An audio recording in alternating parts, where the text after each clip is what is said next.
Le dictionnaire français nous dit qu'un tabou est une chose qui est interdite par une croyance, une chose occultée pour des raisons sociales, une chose occultée par peur d'aller contre un principe, une morale d'une société. Et l'adjectif, donc dire que quelque chose est tabou, ça veut dire que cette chose est interdite, occultée par une religion ou par la moralité d'une société. Alors, si tu imagines cette définition, pense à une seule chose dans notre religion qui est donc tabou, une chose qui est occultée par notre religion, notre islam, une chose qui est occultée par la morale, toujours en lien à notre religion. Je pense que tu n'en trouveras pas. Il est difficile de trouver quelque chose sur lequel ni le Coran, ni le prophète sallallahu alayhi wa sallam s'est prononcé. Et pour cause, le divorce fait partie de ces sujets considérés par la société, par la morale de la société comme étant tabou, alors qu'il n'en est rien. Car par définition, quelque chose de tabou est quelque chose qui est occulté, quelque chose qui est ignoré, quelque chose qu'il est interdit de mentionner. Je pense que si tu regardes les pages de ton Coran, tu verras que il est très difficile d'occulter la question du divorce. Alors discutons d'un sujet considéré comme tabou dans la société, mais qui n'existe pas en tant que tabou dans notre Coran.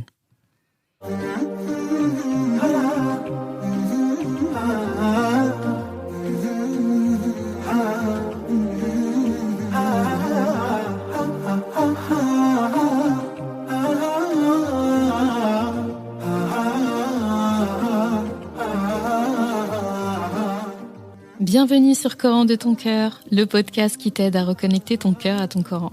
Je suis Zeynep et je suis passionnée par les deux médecines indispensables à toute vie sur Terre, celle de l'âme et celle du corps. Je suis donc enseignante de Coran et interne en médecine générale. Voilà plus de 10 ans maintenant que j'enseigne aux femmes à lire, à apprendre, à comprendre et surtout à vivre leur Coran au quotidien en reconnectant leur cœur au Coran. Car oui, j'ai la ferme conviction qu'un cœur connecté au Coran est capable de redistribuer à tous les organes du corps l'amour pour Allah, l'envie de lui plaire et d'agir dans le bien. C'est pourquoi à travers ce podcast, je compte redonner chaque semaine un nouveau souffle à divers pans de ta vie au regard de ton Coran. Prends ce temps pour toi et belle écoute. Assalamu alaikum wa rahmatullah. Je suis très très contente de te retrouver pour cet épisode particulier, mais qui va bien se passer, Inch'Allah. Alors, le titre, je l'ai choisi exprès ainsi. Donc, le divorce, un tabou qui n'existe pas dans ton Coran. Donc, le mot-clé ici, c'est tabou. C'est un sujet que nous, êtres humains, avons déterminé comme étant tabou, alors qu'il n'en est pas. Ce n'est pas un tabou. Dans le Coran, Allah n'en parle pas du tout comme un tabou. Pour cause, il faudrait juste voir le nombre de références qu'il fait au divorce. C'est le sujet, en termes de relation entre des êtres humains, qui est le plus évoqué dans le Coran. En l'occurrence, le sujet du mariage entre deux personnes est très peu évoqué dans le Coran. Il y a très peu de ayats qui en parlent, alors que les ayats sur le divorce sont nombreux. Il y a même une sourate qui porte ce titre-là, donc ça veut dire que nous n'avons peut-être pas le droit de le statuer comme un sujet tabou, alors qu'Allah ne l'a pas fait. Donc, pour que cet épisode soit bien entendu, bien compris, je mets un disclaimer dès le début de l'épisode, Inch'Allah. À savoir que ce n'est pas un sujet tabou. À savoir que c'est très important d'entendre ce sujet avec la hikma, donc la sagesse qu'Allah nous veut, avec humilité et surtout avec la crainte d'Allah. La conscience qu'Allah subhanahu wa ta'ala nous regarde, nous voit et connaît parfaitement ce que contient nos cœurs, nos esprits, etc. Il n'y a pas de raison d'être mal à l'aise, de faire de ce sujet un sujet tabou, alors que c'est quelque chose maintenant, et on verra ça dans l'épisode avec mon invité de marque pour aujourd'hui, que ce n'est plus malheureusement une minorité dans notre communauté. Donc à partir du moment où quelque chose devient fréquent eh bien on est obligé de s'y pencher. Et en plus, il se trouve que dans notre religion, que ce soit dans notre Coran, dans les hadiths, dans la jurisprudence, ce sujet est abordé en long et en large. Et nous avons tous les éléments pour que ça se passe bien, que ce soit avant, pendant, après, des situations où ça peut être évité, des situations où ça devient même limite la seule possibilité, une nécessité et parfois même une obligation. Eh bien, il n'y a pas de raison en fait de s'inquiéter outre mesure qu'on le vit ou qu'on le vit pas.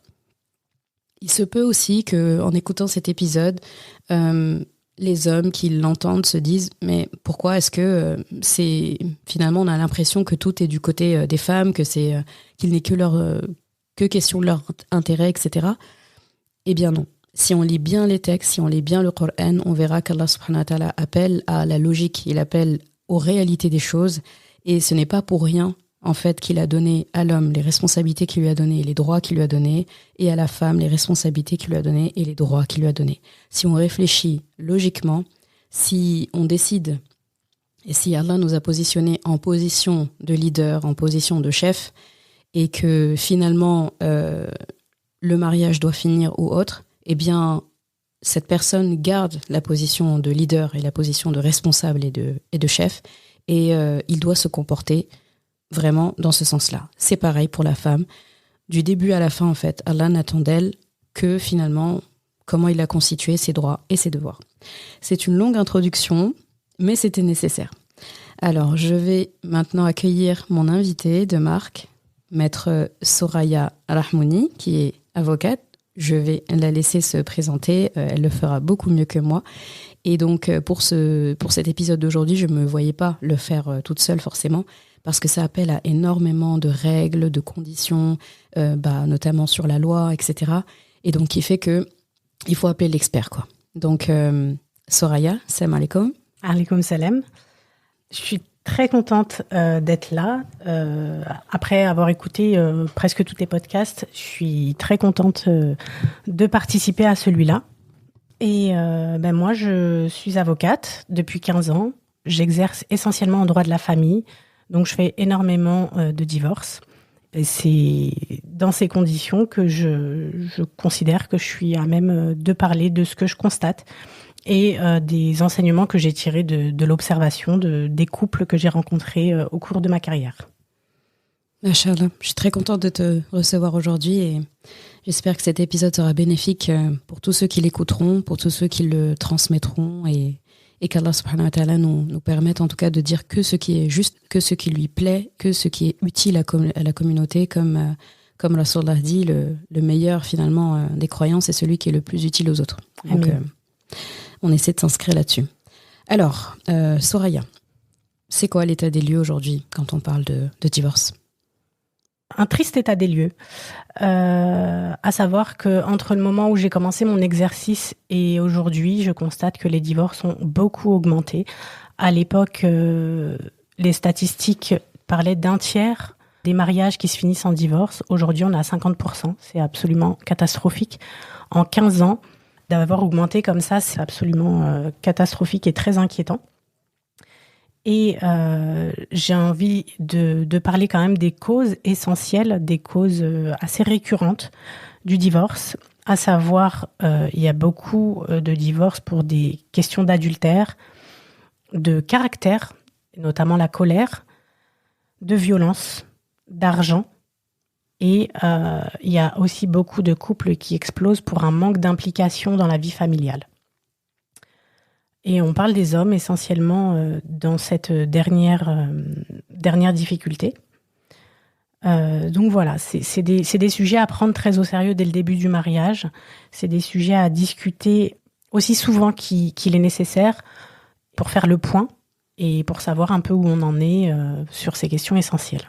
Évidemment, il y a aussi, j'oubliais, le travail et les projets communs ou personnels.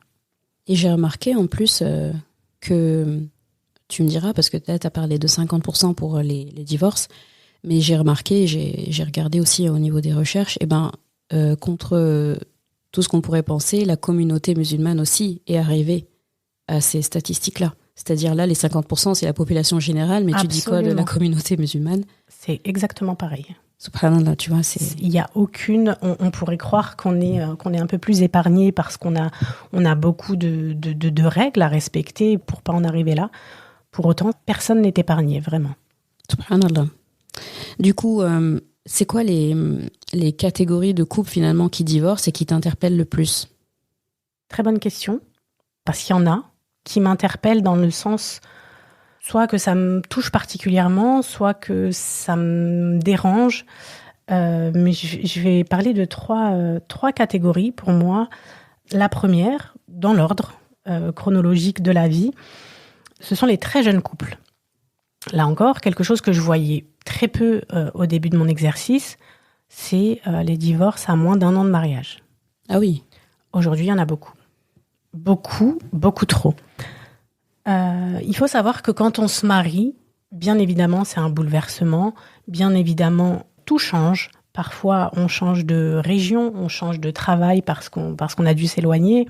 On peut parfois quitter sa famille pour se rapprocher de son mari ou de son épouse. Mais quoi qu'il en soit, la vie est bouleversée et ça prend du temps de prendre ses marques et de tout changer dans sa vie, de partager, de cohabiter avec quelqu'un qui n'est pas comme nous. Par nature, l'homme et la femme sont différents, surtout les caractères sont différents et c'est évidemment pas possible de trouver quelqu'un qui va vivre comme nous et réfléchir comme nous sur tous les points. Donc, je pense qu'il faut vraiment se laisser du temps et ne pas se précipiter dans un divorce après 3 mois ou 6 mois de mariage. Et je le répète, j'en vois beaucoup. Donc, je pense qu'il faut rester calme, prendre le temps, se donner du temps et laisser redescendre les disputes, prendre le temps d'apaiser les esprits. Consulter dès le départ, c'est pas un problème. Consulter un thérapeute de couple, un médiateur. Peut-être pas tout de suite mettre la famille dans les conflits, mais voilà, consulter un thérapeute de couple, ça permet d'apprendre à verbaliser, à exprimer ses besoins, à construire quelque chose. Parce qu'en réalité, de cette première année de mariage, il peut ressortir quelque chose de très solide, si seulement on ne se précipite pas vers le divorce en disant « je me suis trompée, c'est pas possible, j'aime pas cette vie ». Voilà, on prend le temps.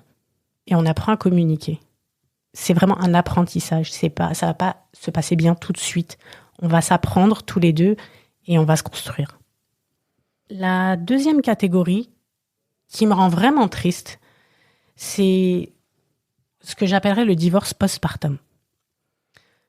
Énormément de couples viennent divorcer et quand on demande « avez-vous des enfants ? Quel âge ont-ils » Un bébé de 3 mois, un bébé de 8 mois, un bébé de 11 mois. C'est évidemment pas étonnant, mais il faut se laisser le temps là aussi. L'accouchement, la grossesse déjà, peut être extrêmement difficile. L'accouchement, c'est un bouleversement à tous les niveaux. Un accouchement, un bébé, une nouvelle configuration familiale, le manque de sommeil, le postpartum de la femme qui parfois mettra 2 ans à se remettre de son accouchement, à avoir des hormones qui reviennent à la normale. Donc pendant ce postpartum, ni la femme ni l'homme ne sont eux-mêmes. À ce moment-là, rappelez-vous qui vous étiez avant cette grossesse, comment se passait votre entente, comment se passait votre vie. Et on va y revenir après 1 an, après 2 ans. On retrouve la stabilité et on repart sur autre chose. Donc, on se trouve des excuses, on demande de l'aide, on se préserve mutuellement et on se pardonne à ce moment-là parce que vraiment, ni l'homme ni la femme ne sont eux-mêmes après un accouchement. C'est impressionnant parce que c'est comme tu dis, c'est hyper triste parce que c'est une période où les deux sont vulnérables et d'abord déjà la femme beaucoup et donc sa vulnérabilité elle est transmise parce que du coup l'époux aussi comme tu dis les nuits etc et tout il prend aussi une partie et c'est triste en fait de se dire c'est presque pas fair play, c'est presque lâche pour tous les deux en fait de se quitter à ce moment-là. Exactement. Et il faut pas tout mettre sur le mari parce que lui aussi, pour lui c'est dur. Lui aussi, s'il avait l'habitude que sa femme soit au petit soin pour lui et qu'il a l'impression qu'elle le délaisse totalement pour un bébé qui est aussi le sien, mais dont il trouve pas forcément légitime qu'il prenne toute la place au point d'être oublié, c'est des bouleversements pour lui aussi. Ça le déstabilise psychologiquement et il faut quand même l'accepter. Même si la femme a subi énormément de choses, il faut respecter ce que ressent l'homme à ce moment-là et il faut aussi lui pardonner à ce moment-là. En plus, t'as parlé de 2 ans et c'est pas une coïncidence si Allah subhanahu wa ta'ala parle aussi dans le Coran d'une période préférable, en tout cas de 2 ans par rapport à l'allaitement.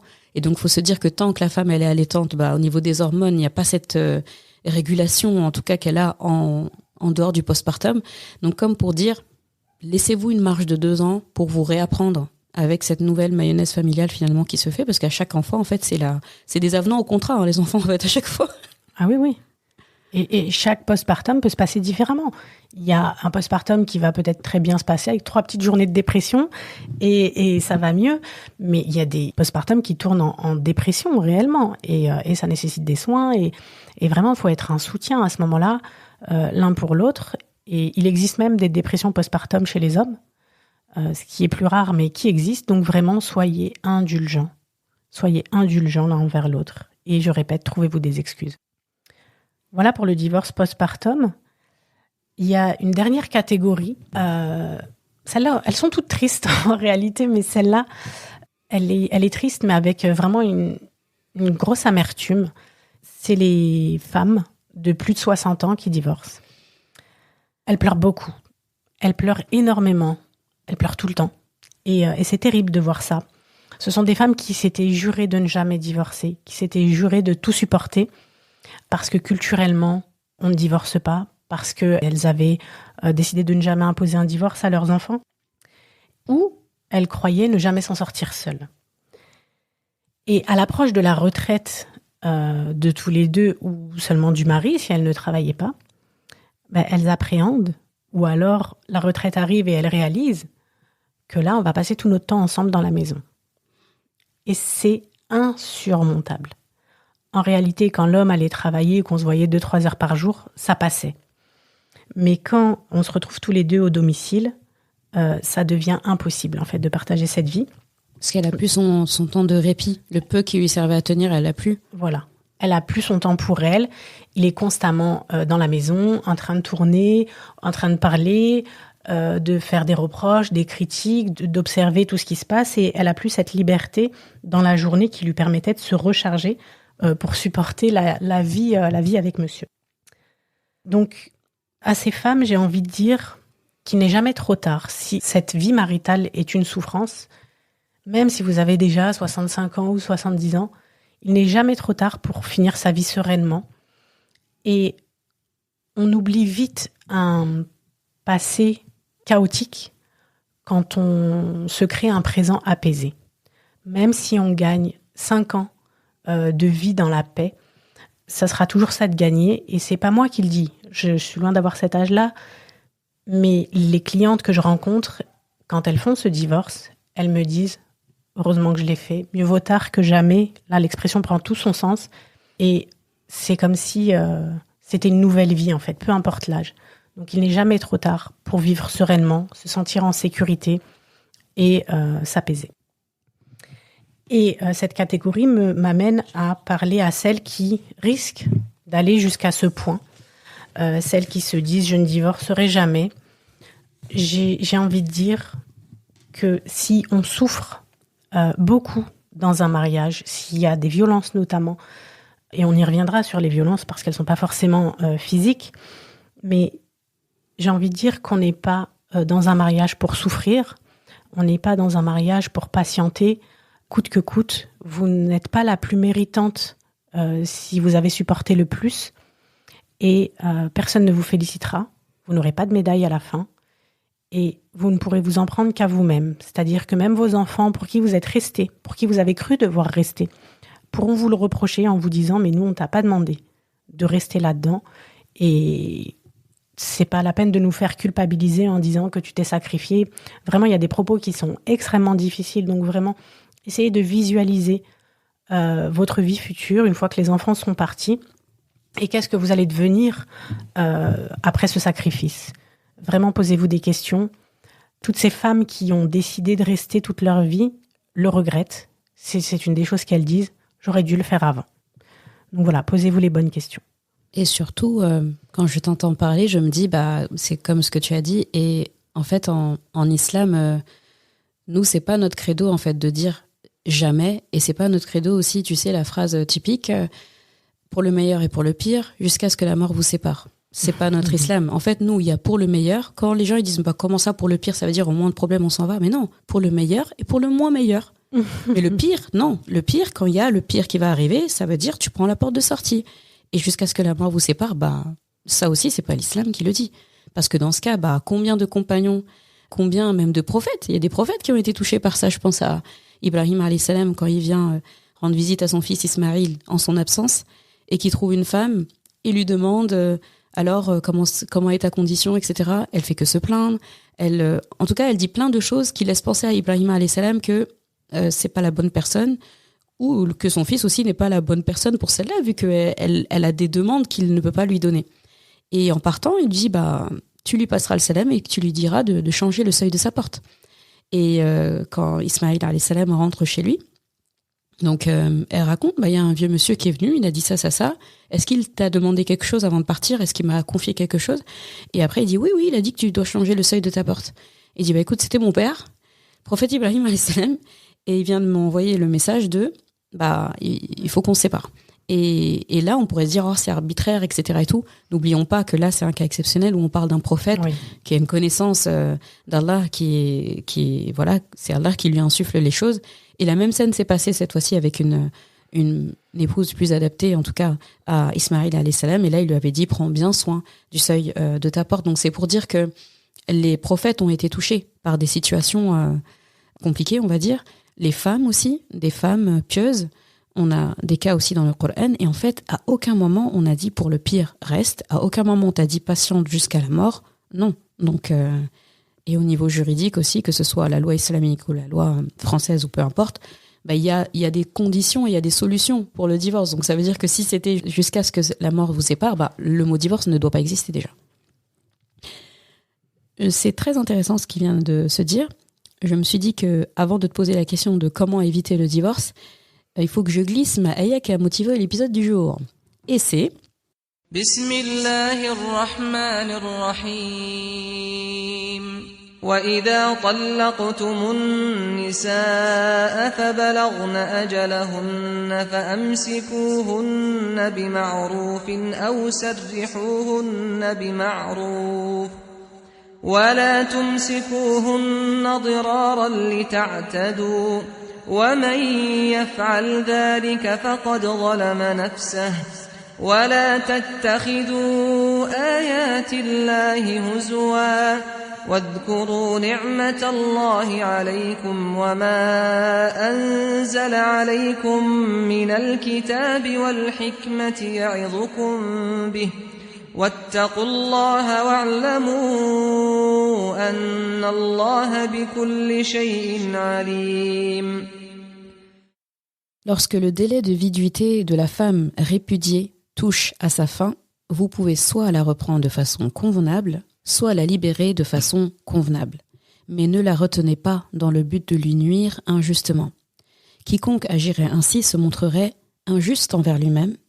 Ne prenez donc pas les prescriptions d'Allah à la légère. Rappelez-vous les grâces, les bienfaits dont Allah vous a comblé chacun, ainsi que le livre et la sagesse qu'il vous a révélés et par lesquels il vous a exhorté à la piété. Craignez Allah et sachez qu'il a une parfaite connaissance de toutes choses. Surat al-Baqarah, ayah 229.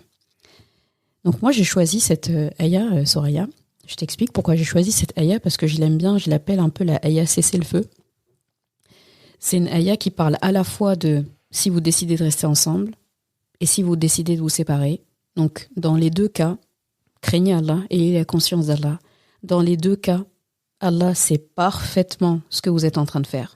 Vos intentions, il les connaît. Si vous avez des intentions de vengeance belliqueuse, injuste, etc., il sera au courant des deux côtés. Et j'aime bien cette ayah parce qu'elle appelle aussi à la piété. Donc Allah ici rappelle les choses, il rappelle qu'il est présent, il rappelle qu'il faut se fier au Coran quand il dit le livre, et quand il parle de la sagesse, il parle du prophète sallallahu alayhi wa sallam. Donc dans tous les cas, il dit vous avez où vous référer. Le prophète sallallahu alayhi wa sallam a traité beaucoup de cas de mariage, de séparation, de gens qui se réconcilient. Il y a eu tous les cas de figure. Le fiqh en parle aussi. Le Coran en parle. Surat al-Baqarah, c'est des pages qui parlent du divorce. Surat an-Nisa, les femmes, ce sont des pages qui parlent du divorce. Il y a une sourate qui parle du divorce. Donc en fait, si dans tout ça, vous ne trouvez pas une solution, et donc dans ce cas que vous décidez de faire à votre sauce, sachez que vous allez me trouver et que je vais vous rendre l'appareil, quoi. Et là, c'est pas bon. Et pour les deux parties. Donc j'aime beaucoup cette ayah par rapport à ça. C'est pour ça que je l'appelle un peu cessez-le-feu. Dans tous les cas, c'est comme si Allah nous disait, quelle que soit la situation, quelle que soit la décision qui va être prise, ça va bien se passer en fait, si vous suivez finalement toutes les prescriptions que je vous ai données. Ça te convient comme ayah ? Ouais, j'aime beaucoup cette ayah et c'est tellement triste que malgré ça, malgré tout ce qu'on nous a proposé pour nous aider, mais on finisse dans des guerres pas possibles, dans des divorces où plus personne ne voit clair, plus personne, parfois dans des divorces où les deux sont musulmans, il n'est jamais question d'islam, il n'est jamais question d'apaisement, c'est juste la guerre en fait. Et on perd complètement sa clairvoyance et sa lucidité quand on est en colère. Et c'est pour ça qu'il faut vraiment, non seulement tout au long du mariage, mais aussi dans le divorce, se rappeler les prescriptions d'Allah. C'est tellement plus simple comme ça. Du coup, ça m'amène à une question, c'est, parce que ça peut être évité, comment le divorce peut être évité justement pour parler comme la ayah dit, voilà. Il y a plusieurs stades à envisager. Déjà, sachez que au début, quand vous décidez de vous marier, il faut le faire pour les bonnes raisons. Ou en tout cas, il faut se poser les bonnes questions. Et pour moi, la première question, c'est se connaître soi-même. Il faut se connaître soi-même pour pouvoir bien se marier. Parce que se connaître soi-même, ça va permettre d'identifier ses besoins et de pouvoir les partager, de pouvoir les communiquer. Et là, je me rappelle d'un de tes épisodes où tu parlais de la sakina, mais c'est un épisode extraordinaire à écouter et à réécouter pour les personnes qui ne sont pas encore mariées et aussi pour les personnes qui le sont, parce qu'il n'est jamais trop tard pour faire le point. Il faut identifier ses besoins et ses valeurs. Et c'était ça, quand tu parlais de sakina, c'était les valeurs. Quelles sont les valeurs les plus importantes pour moi ? C'est un exercice, ça prend du temps. Mais vous pouvez trouver plein d'exercices sur Internet pour identifier ces valeurs. Et les valeurs, c'est plein de choses. Il y en a des dizaines et peut-être même des centaines. Et je vais vous en citer quelques-unes pour que ça vous donne une idée de ce dont on parle. Liberté, sécurité, famille, argent, spiritualité, justice, solidarité, authenticité, stabilité. Il y en a plein, plein, plein. Il faut s'en parler. Quelles sont tes valeurs ? Quelles sont mes valeurs ? Pour deux choses. Est-ce que nos valeurs sont compatibles ? Est-ce qu'elles ne s'opposent pas ? Pour savoir si nos vies sont compatibles, notre vision est compatible. Et la deuxième chose, je connais les valeurs de l'autre. Et donc, ça va être important pour moi de les respecter. Parce que je sais que ce sont des choses essentielles à ses yeux.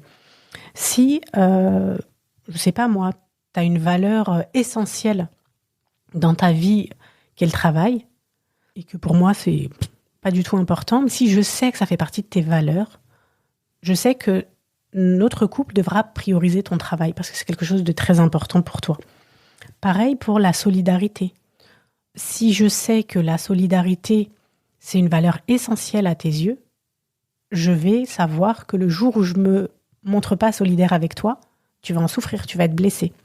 Donc voilà, ça permet vraiment de savoir qui est qui, si on s'entend et comment on peut s'entendre. Il faut être absolument transparent sur sa personnalité et sur ses attentes. Il y a des questions qui sont absolument essentielles et c'est inconcevable de se marier sans les avoir évoquées. La vision de la famille, les ambitions professionnelles, personnelles, la façon de vivre au quotidien, quelles sont nos activités, nos loisirs, l'éducation des enfants, la gestion de l'argent. Tout ça, c'est des questions qu'il faut évoquer avant le mariage. Si ça n'a pas été fait, on fait le point, même pendant le mariage. Et évidemment, on ne va pas être sur la même longueur d'onde sur tout. Donc on fait le point, on fait des concessions réciproques et on se respecte tous les deux. Je respecte ta vision, tu respectes la mienne, parce qu'il n'y a pas le choix. On se marie, on se respecte et les concessions doivent aller des deux côtés. Sinon, s'il y en a qu'un qui fait des concessions, c'est pas sain déjà, donc ça crée énormément de frustration et à long terme, c'est pas possible. Donc déjà, ça c'est comment on se marie pour éviter que ça plante très très vite. Ensuite, pendant le mariage, Il ne faut pas avoir la tête dans le guidon et se dire que c'est une fin en soi. Ça y est, on est mariés, il n'y a plus qu'à vivre. En fait, le travail commence à ce moment-là. En réalité, oui, le travail, il commence là. Le travail de construction de notre couple, il commence après le mariage, avec la cohabitation. Et ce qu'il ne faut jamais oublier, c'est de se consacrer du temps. Coûte que coûte. C'est comme manger, en fait. Il faut se consacrer du temps pour se parler, communiquer sur ses besoins, ne pas faire semblant que ça va quand ça va pas, se parler avec bienveillance, être honnête, se soutenir. Dans le mariage, il faut absolument un esprit d'équipe. On ne joue pas contre son camp. Donc quand vous blessez votre partenaire, si vous ne prenez pas en compte ses besoins ou que vous lui faites quelque chose volontairement ou involontairement, vous abîmez votre mariage. Donc faire le point régulièrement sur sa vision, ses projets, et un peu la météo de notre couple. Et si c'est nécessaire, et c'est pas forcément parce que c'est dramatique ou que c'est la guerre, on consulte. On va consulter un thérapeute de couple, ça fait énormément de bien. 1 à 3 séances, ça peut déjà apprendre à se parler, verbaliser. On ressort parfois en se disant « Ah ouais, mais j'avais pas compris. Ah, mais maintenant j'ai compris pourquoi tu réagissais comme ça. » Ça peut rétablir la communication quand elle est rompue. Donc vraiment ne pas négliger de faire appel à un professionnel, même dès le début du mariage. Au contraire, le plus tôt, c'est le mieux.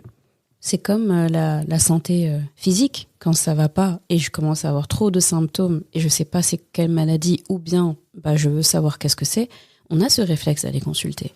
Alors pourquoi est-ce que dans les relations humaines, on se dit non, je vais y arriver. Je sais pas, on s'est pris pour des soldats, des guerriers...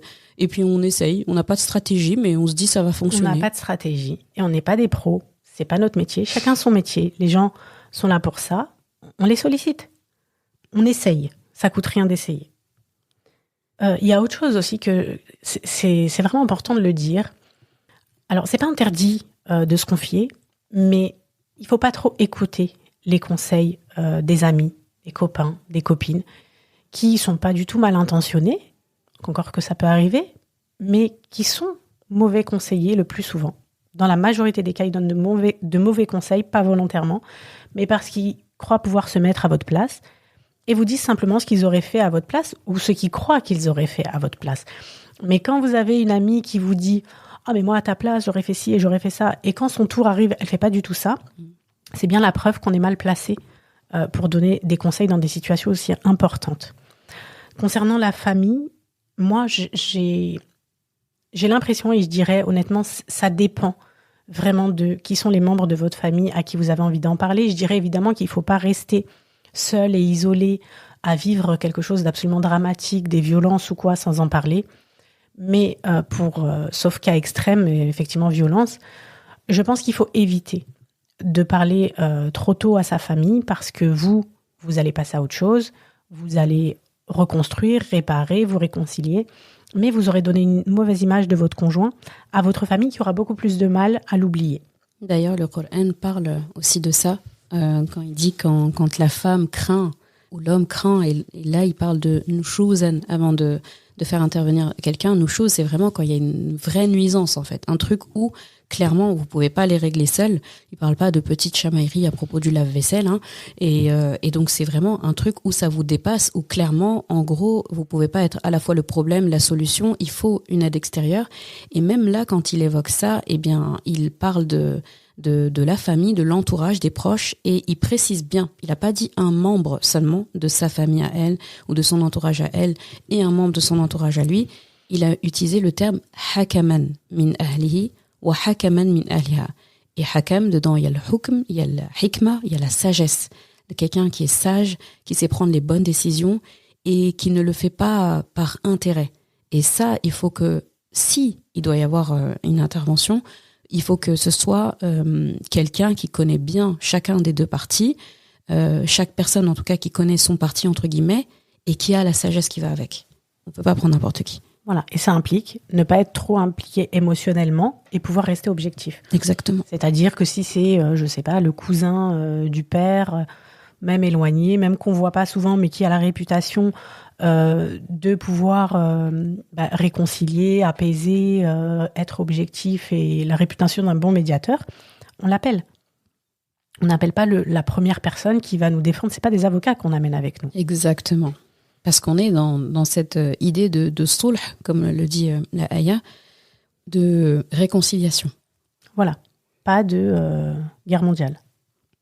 Alors, comment on rassure comment toi, tu rassures les gens qui viennent te voir parce que je pense que ça fait partie aussi de ce que tu proposes, de ce que tu fournis dans ton métier, de rassurer en fait ceux qui sont concernés par cette situation-là de possible divorce. En tout cas, il y a un problème. Tu rassures comment? En fait, comment tu vois ça?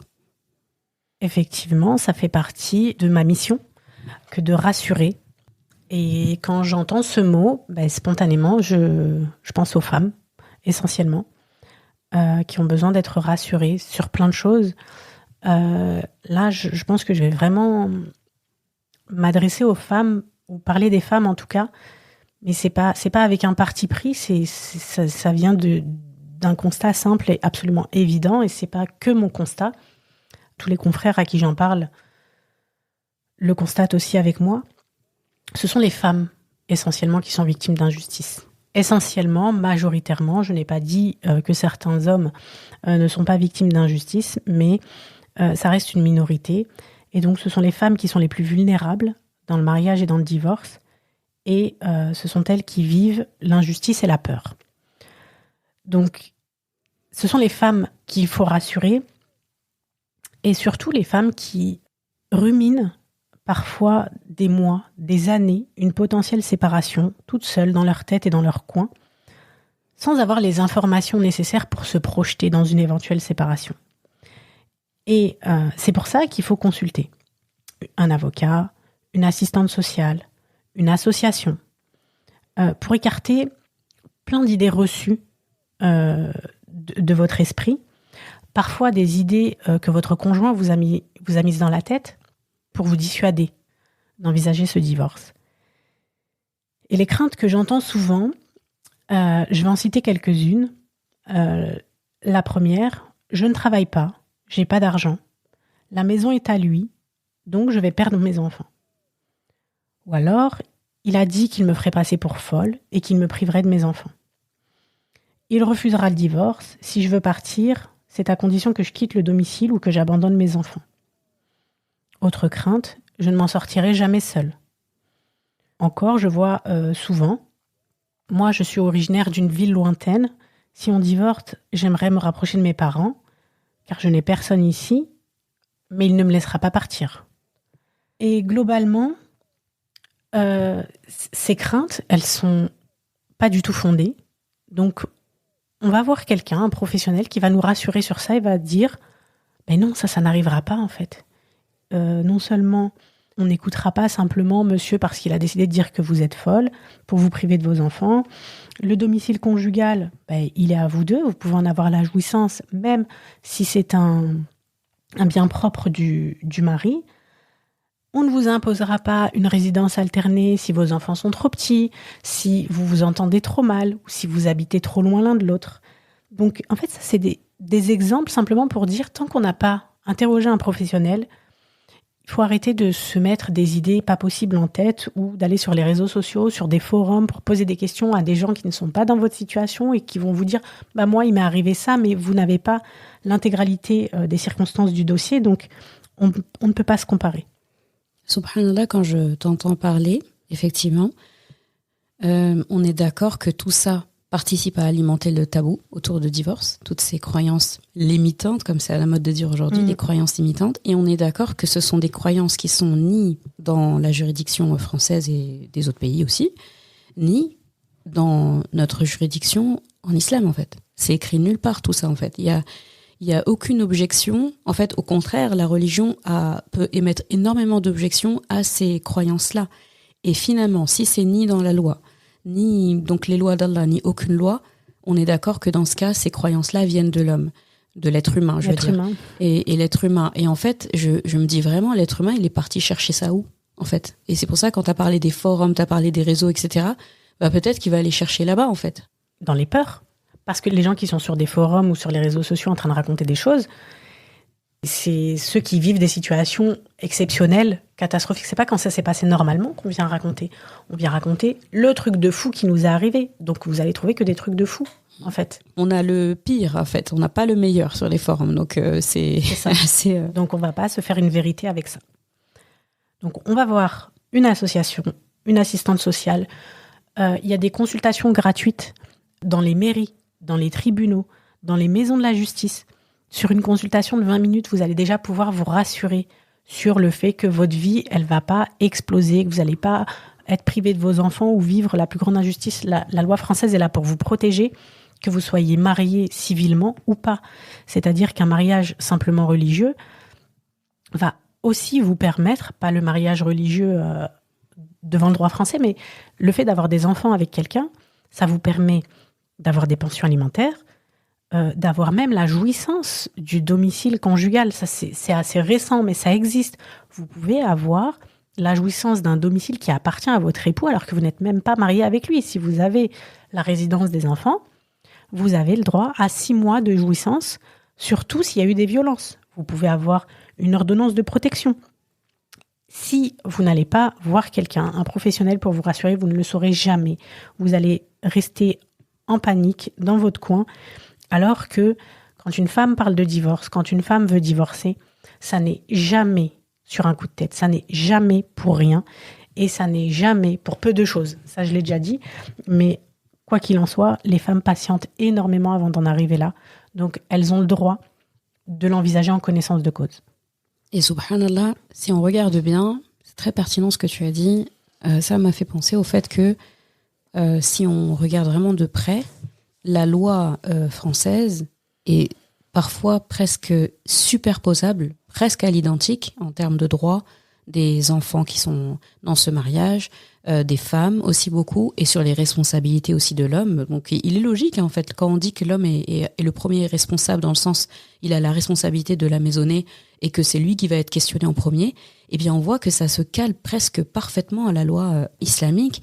Et c'est pour ça, en fait, tu as bien fait de le mentionner, les femmes qui sont mariées, entre guillemets, que religieusement, ou même qui ont fait tout, religieux, civil, etc. Il y a quelque chose, quand je les entends parler, pour celles qui sont concernées, qui plane au-dessus d'elles, où elles se disent « j'aurais pas mes droits ». C'est-à-dire vraiment, je suis perdue en fait. Si j'envisage cette possibilité, et c'est ce qui fait qu'elles restent des fois dans des mariages qui sont délétères pour leur santé mentale, physique, et qui sont délétères aussi pour cet homme-là. Parce que je me dis, l'homme, plus il reste dans quelque chose où il est dans l'injustice, elle ou lui, peu importe, et plus finalement c'est des choses où il va rendre des comptes à Allah subhanahu wa ta'ala. Donc une femme en mettant fin à un mariage, un homme en mettant fin à un mariage où il y a des injustices, où il y a du n'importe quoi qui se fait, eh bien on coupe court en fait finalement à ce réservoir qui continue de se remplir et auprès d'Allah qu'on va devoir justifier. Exactement. On préserve son propre mari parfois en divorçant, en lui permettant pas de continuer les injustices. C'est ça, t'imagines ? Et donc, là, on a parlé, dans ce que tu as évoqué le mot violence. À propos des violences, qu'est-ce qu'on fait ? Alors déjà, on identifie les violences. C'est-à-dire que les violences, c'est pas forcément des coups. Évidemment, en premier lieu, ce sont les violences physiques. Mais il y a aussi des violences verbales, des violences psychologiques. Il y a aussi des violences administratives ou financières, où les femmes sont privées de toute information sur l'administration du foyer. Elles sont privées, moi j'ai vu des femmes qui travaillaient, qui étaient privées de leur carte bleue. Oh. Pour les rendre complètement dépendantes et maintenir l'emprise, en fait. J'ai vu pareil avec l'époux, en fait, qui confisquait comme tu disais, les papiers administratifs, les papiers d'identité. Et en fait, pour demander une simple quittance de loyer, pour un dossier qui la concerne, pas un truc qui a un rapport avec le mariage, un truc pour une démarche administrative dont elle a besoin, ou bien les actes de naissance des enfants. J'ai vu ça. En gros, il y a une mallette avec tous les papiers et elle n'y a pas droit. Et pour pouvoir accéder à quelque chose, elle doit passer par des remparts et par des justifications kilométriques pour à la fin avoir juste ce petit papier et que ce papier-là et pas autre chose. C'est inadmissible. Et ça, c'est des violences. Ah bah tu vois, je savais pas que c'était considéré comme une violence. Il y a quelque chose qui existe, c'est un outil que vous trouvez très facilement sur Internet, ça s'appelle le violentomètre. Et là, il y a une gradation des violences, il y a une zone jaune, orange et rouge. et vous pouvez voir tout ce qui constitue des violences aux yeux du droit français. Donc c'est très important de vous poser la question, c'est très important d'en parler, de vérifier, est-ce que en général votre corps vous parle. La colère, en général, elle a un message à vous faire passer. Quand elle est constante, la colère vous dit quelque chose, vous dit que vous vivez une injustice ou que vous ressentez de l'injustice. Donc posez-vous des questions. Est-ce que ce que vous vivez est normal? Est-ce que ce que vous vivez est sain? Une fois que vous avez déterminé que vous vivez des violences, mais si vous n'êtes pas décidé à vous séparer ou à dénoncer ces violences, vous pouvez quand même vous préparer. En tout cas, pour 2 raisons. Mais d'abord, je vais dire comment on se prépare.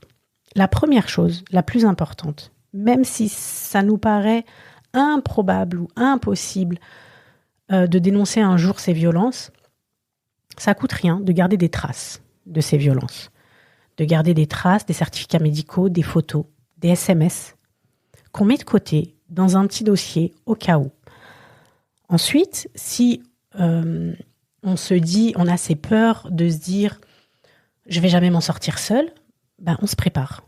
On crée sa propre sécurité, on met de l'argent de côté, si c'est possible, on fait une demande de logement social discrètement, on met son CV à jour, on suit une formation, on cherche du travail, on se renseigne sur un mode de garde pour les enfants, on se domicilie à une autre adresse pour toutes ces démarches, et comme ça on se prépare.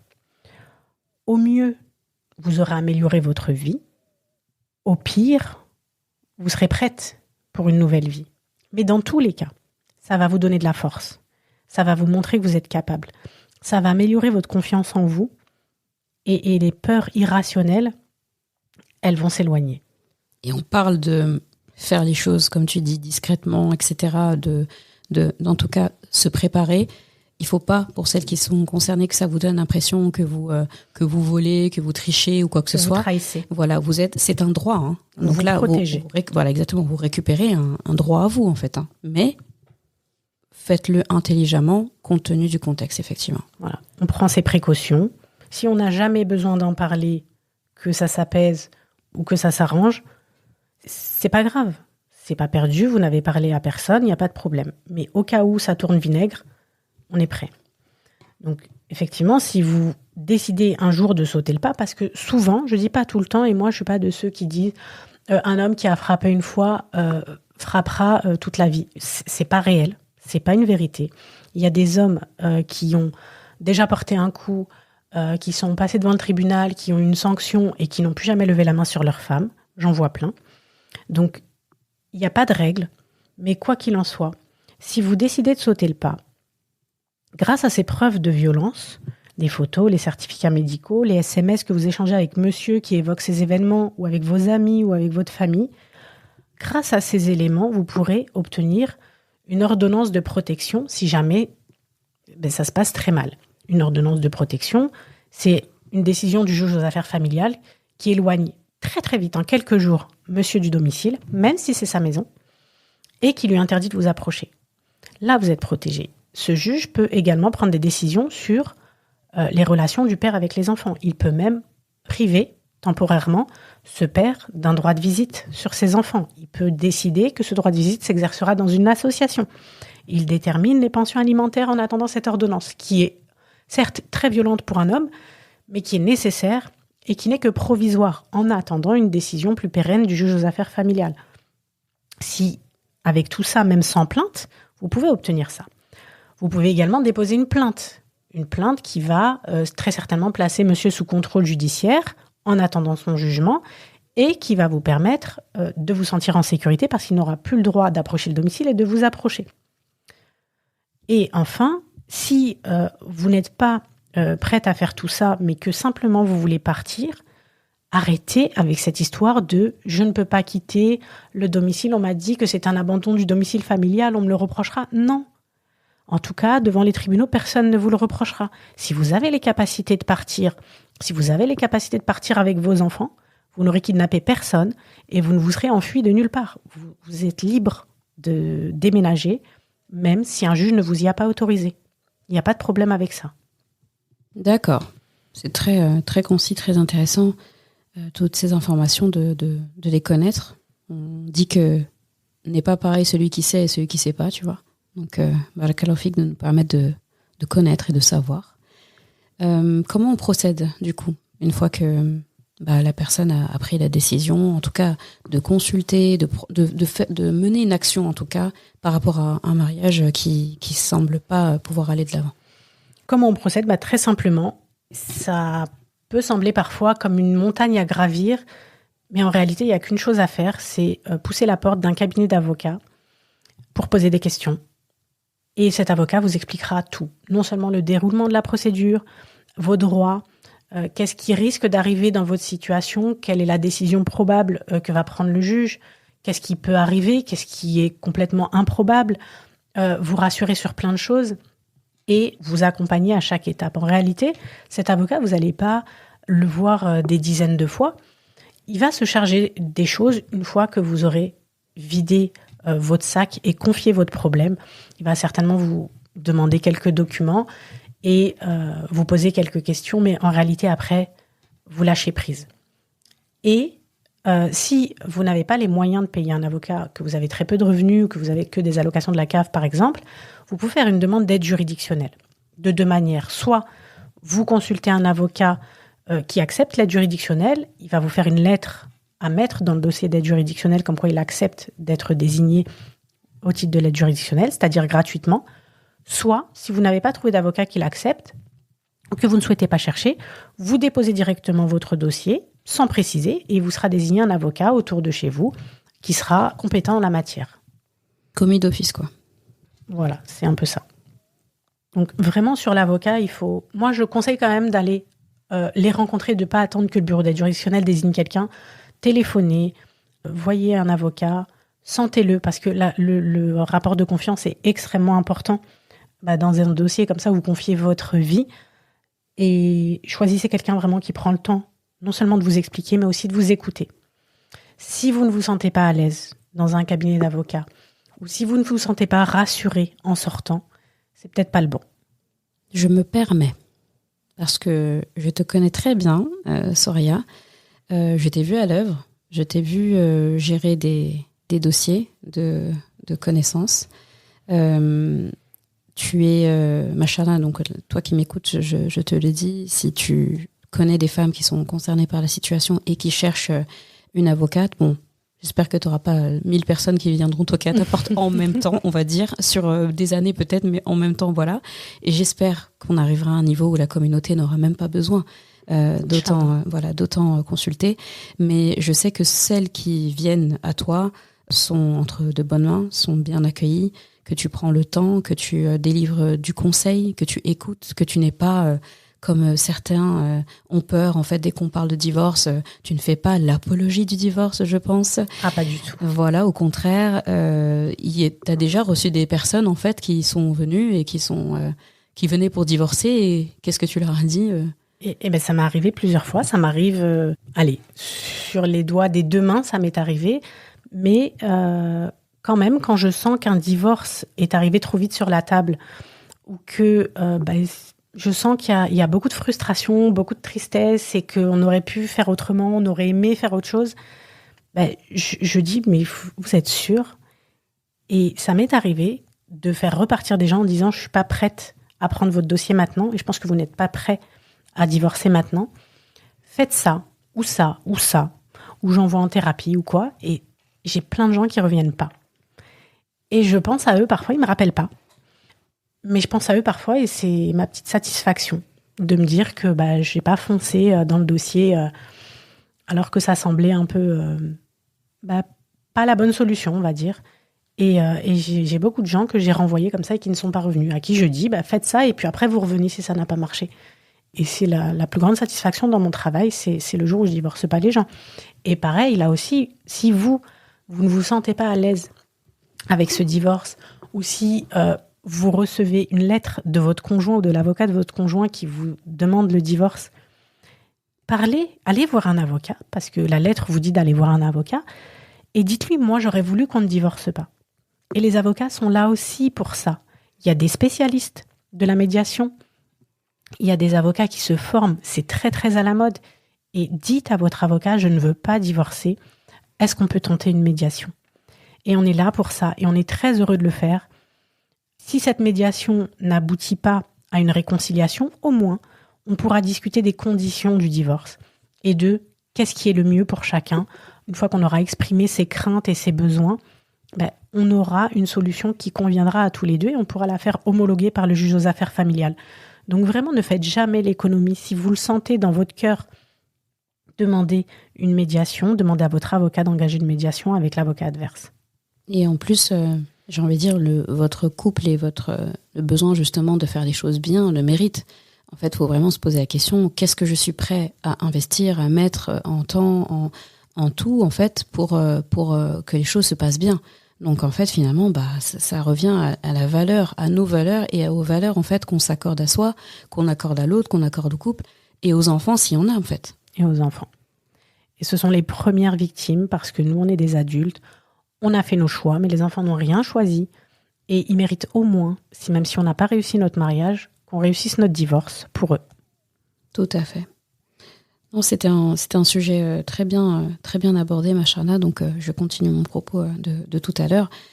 Tu vois, ce que tu dis, c'est ça que j'apprécie dans ce que tu dis, dans ton métier, dans ta façon d'exercer ton métier, c'est que finalement, tu emploies énormément la sagesse, en fait. Je vois que c'est une compétence qui est très importante, l'humilité, beaucoup aussi, la sagesse, parce qu'en fait, c'est comme quand je lis les ayats sur le divorce, j'ai l'impression qu'en fait, constamment, Allah, ce qu'il est en train de faire, c'est un appel au cessez-le-feu dans un premier temps, et ensuite à l'apaisement. Dans quelques ayats aussi, il parle vraiment du devenir après. Si ça doit se faire, alors sachez qu'Allah sera là pour vous deux. Si vous décidez de rester ensemble, voici les solutions. Quand il parle vraiment de tout. Il parle de est-ce qu'il y a des enfants qui sont impliqués ou pas. Par rapport au postpartum, comme tu disais, il parle de l'allaitement, si le bébé est encore en allaitement ou pas, si elle est enceinte, si le bébé est encore allaité, si elle veut allaiter ou elle veut pas allaiter, c'est son choix. Et dans ce cas, et on peut tout à fait faire appel à une nourrice ou autre, dans le cas aussi où est passée la période justement où l'enfant est nourrisson, en fait, tous les cas de figure sont abordés. Et dans tout ça, en fait, ça appelle à la sagesse. Calmez-vous, vraiment redescendez et analysez. Et c'est en cela que ton métier est utile, parce que quand on est à l'intérieur, donc il y a l'émotion, il y a la colère qui est là, il y a tout qui se mélange, et je veux bien croire qu'en fait, la personne, vraiment, quand elle est dedans, la tête dans le guidon, elle ne peut pas tout voir clair. Autour d'elle, elle voit pas. Et en fait, finalement, elle voit beaucoup son ego. C'est ce que j'aime avec ces ayats-là, c'est que Allah parle aux égos. Il parle aux égos comme pour dire... parce que c'est les égos qui réagissent ici.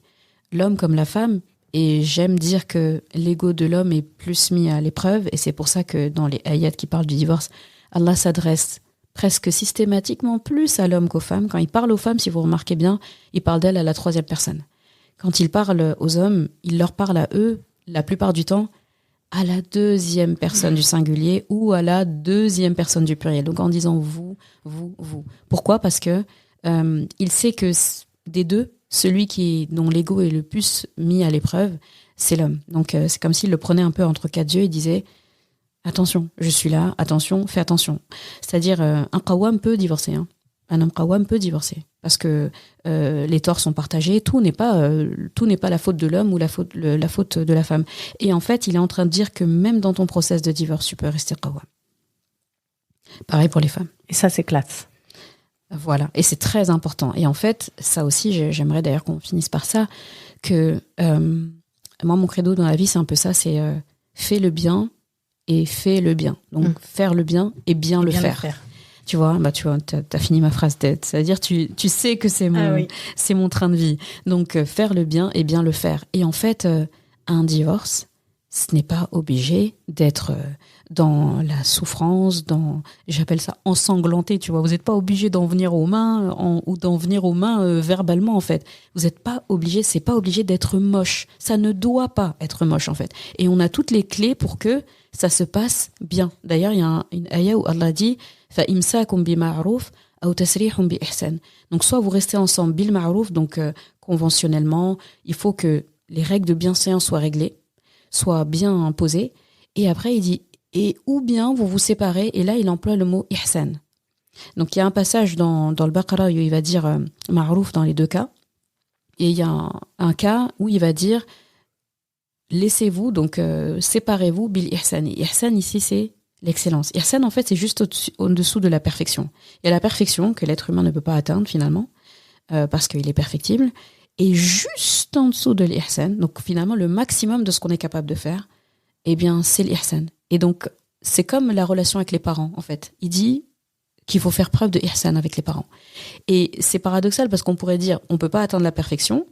Et Allah dit, oui, mais en fait, quand il s'agit des parents, je te dis, tu peux pas faire moins que ihsan. Et t'as envie de dire, mais de toute façon, je peux pas faire plus que ihsan. Donc ça veut dire, en fait, que t'as pas le choix que d'être dans l'excellence. Et on est la communauté de l'excellence. Et dans la séparation, tu vois, il en parle pas dans le mariage. Finalement, quand il parle de mariage, il a pas mentionné ce mot-là. Il a mentionné pour le mariage que votre rôle, votre obligation, c'est de chercher, justement, est-ce que vos valeurs collent? Est-ce qu'il y a la sakina ici ou pas? S'il y a pas, les émotions n'auront pas été mises en jeu encore, l'affection, etc. et tout. Et tu pars, je pars. Juste avant de parler, on était des étrangers de toute façon. Et si là, vous continuez, alors là, il vous donne le pack de départ, là, hein, le cadeau de mariage, Mawadda Rahma. Et normalement, ça pourrait que bien se passer. Et si après, donc ça se passe pas bien, parce que chacun change, parce qu'il y a des avenants au contrat, parce que, eh bien là, il est en train de nous dire, rappelez-vous en fait, c'est qui s'est marié? C'est deux personnes en fait qui sont censées avoir comme règle de vie al-ihsan. Donc là il dit, c'est impressionnant en fait que dans un moment où on attend finalement tout le contraire de l'ihsan, il dit ah si, vous avez toutes les capacités en fait de faire preuve de ihsan. Et j'aime trop en fait ça. Et je pense dans ton métier tu le vois aussi, et c'est en tout cas toi c'est comme ça que tu travailles, j'ai vu, c'est que tu rappelles constamment aux gens en fait dont tu traites le dossier que en fait, c'est pas obligé d'être moche, ça peut très bien se passer. En fait, l'après peut être mieux même que le pendant, surtout s'il y a des enfants. Qu'est-ce que tu dis de ça? C'est vraiment la seule chose qu'il faut retenir quand c'est acquis que la seule solution, c'est le divorce. C'est bien divorcer, c'est-à-dire préserver la dignité de chacun, préserver sa propre dignité et ne pas se montrer sous un jour qu'on ne savait même pas de nous-mêmes. Parce que surtout quand il y a des enfants, ça laisse des traces à vie. Et les enfants qui vivent bien le divorce, c'est les enfants où ça s'est passé paisiblement. Donc vraiment, c'est quelque chose qui est possible, même si on a l'impression que c'est pas possible parce qu'il s'est passé trop de choses. On commence par nous. On arrête d'attendre de l'autre qui l'apaise. On calme d'abord nous le jeu et on voit ce que ça donne. Et souvent, ça déclenche l'apaisement de l'autre côté. Donc on commence par nous, qu'on soit la femme ou l'homme, on calme le jeu et il y a moyen que ça suive. Subhanallah. Comme Allah dit dans le Coran, en fait, il va pas changer la situation de quelqu'un si cette personne elle se prend pas en main déjà.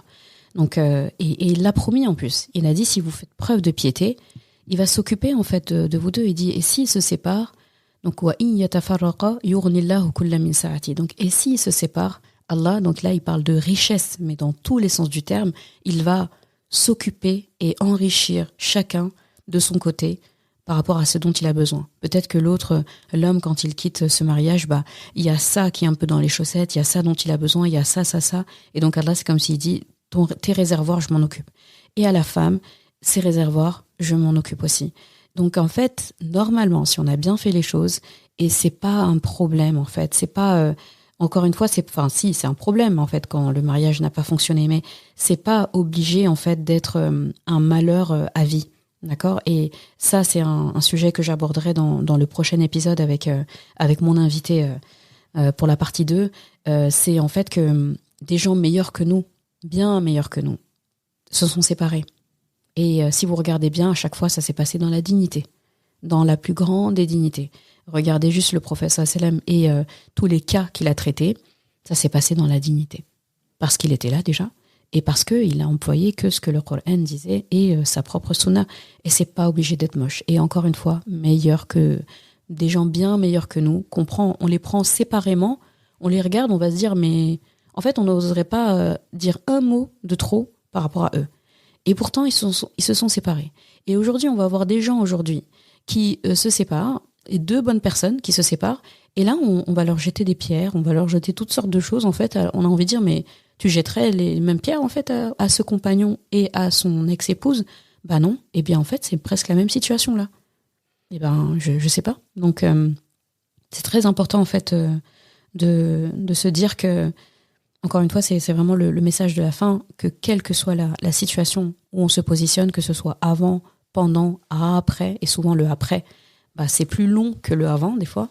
Bon, ça, sauf pour les cas de personnes qui sont séparées à 60 ans, bien sûr, mais la plupart du temps, en fait, la vie post-séparation, post-divorce est plus longue que ce qui a été vécu avant. Donc, c'est comme dans l'épisode des 40 ans où je parlais, en fait, la deuxième partie de sa vie doit être bien meilleure que la première. Ouais. Et la vie ne s'arrête pas au divorce. Exactement. Qu'est-ce que tu dirais comme mot de la fin, cher invité d'honneur? Comme mot de la fin, j'ai envie de dire, prenez soin de vous. Prenez soin de vous. Écoutez-vous. Écoutez votre corps, écoutez votre ressenti. Ne vous isolez pas. Ne vous interdisez pas de parler. Et posez-vous des questions. Ne subissez pas la tête dans le guidon. La souffrance toute une vie, c'est pas ce qu'on vous a demandé. Et comme je l'ai dit tout à l'heure, personne ne vous offrira de médaille. Et Allah ne vous a pas demandé de rester dans une vie de souffrance. Donc, personne ne viendra vous sauver. Sauvez-vous. Ashana. Écoute, on va se quitter sur ces mots. Soraya, je te remercie infiniment d'avoir accepté cette invitation, de l'avoir honorée. Merci pour tes sagesses, merci pour tes mots, merci pour ton temps. J'ai beaucoup apprécié ta voix. Pour les personnes qui auraient besoin de faire appel à tes services, comment est-ce qu'ils peuvent te joindre?